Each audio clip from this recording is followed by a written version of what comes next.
In the middle of our escape, we suddenly realized with a jolt of fear that these man-eating white spikes weren't just incredibly hard to kill, they could fly. The evacuation helicopter was intercepted almost immediately. Even worse, hundreds more creatures came pouring down the hillside behind us.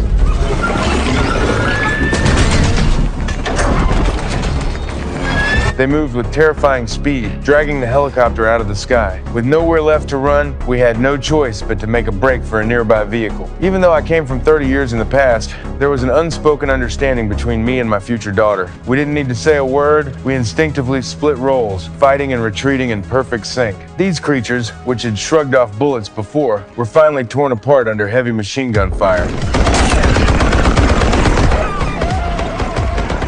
And the one female white spike, the only one of its kind, we managed to capture alive. It was transported to humanity's last offshore base. By then, the white spikes had devoured most of the human population. Less than 1% of us were still alive. Determined to wipe them out, my daughter began studying the queen. She discovered that the queen was immune to toxins because of a substance in its body that neutralized them. I suggested an approach: develop an enzyme inhibitor that could block this detox mechanism. But we didn't know what that substance was. There were thousands of possibilities. So we used computers to analyze white spike DNA, narrowing down potential structures. We tested toxins, introduced inhibitors, and ran matching simulations. The first result came back, only a 37% match, far from enough. We kept going. After dozens of iterations, we pushed it to 68%.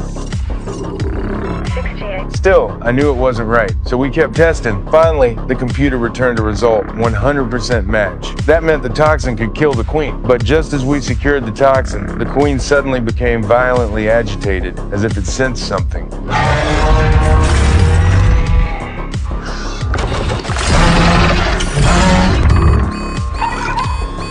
Then the alarms went off. Only then did the base realize the entire white spike horde had quietly advanced to the perimeter. One white spike could slaughter hundreds. Now, there were thousands. The defense systems didn't even have time to fully activate. Only a few fighter jets managed to fire in a rushed response.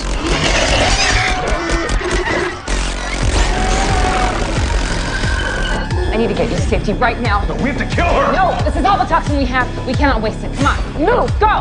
I knew what that meant. This base, humanity's last hope, was about to fall. And if it did, humanity would be finished. There was only one option left. I had to take the toxin back to the past 30 years earlier. My daughter chose to cover me as I made my way to the helicopter. But within moments, the white spikes broke through the defenses and stormed into the base. To ensure I could make the jump, the remaining personnel sealed off the area around the jump device. This toxin has got to go back on the next jump. 7 minutes to jump.